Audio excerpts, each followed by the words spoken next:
ഹരി ഓം. ശ്രീമന്നാരായണീയം ദശകം 16 നാരായണാവതാരവും ദക്ഷയാഗവും.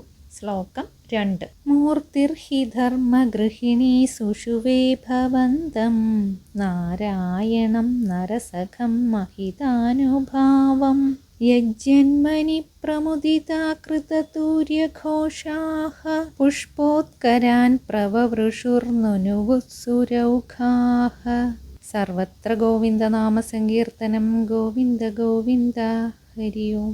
നരനാരായണ അവതാരമാണ് ഈ ശ്ലോകം. ധർമ്മദേവന്റെ 13 പത്നിമാരിൽ ഒരുവളായ മൂർത്തിയിൽ സകലരാരും വാഴ്ത്തപ്പെട്ട മഹിമയോട് കൂടിയവനും ലോകപൂജിതമായ തേജസ്സോട് കൂടിയവനുമായ നിന്തിരുവടി നരനായ സഖാവോടുകൂടി നരനാരായണന്മാരായി അവതരിച്ചു. പരമാത്മരൂപിയായ നാരായണനും ജീവാത്മരൂപിയായ നരനും ധർമ്മദേവന്റെയും മൂർത്തിയുടെയും സന്താനങ്ങളായി അവതരിച്ചു. ഈ അവതാരത്തിൽ സന്തുഷ്ടരായ ദേവസമൂഹം താളവാദ്യം മുഴക്കുകയും പുഷ്പവൃഷ്ടി നടത്തുകയും സ്തുതിക്കുകയും ചെയ്തു. ഈ അവതാര ഉദ്ദേശം ദുഷ്ടനിഗ്രഹവും മോക്ഷധർമ്മ ഉപദേശവുമാണ്.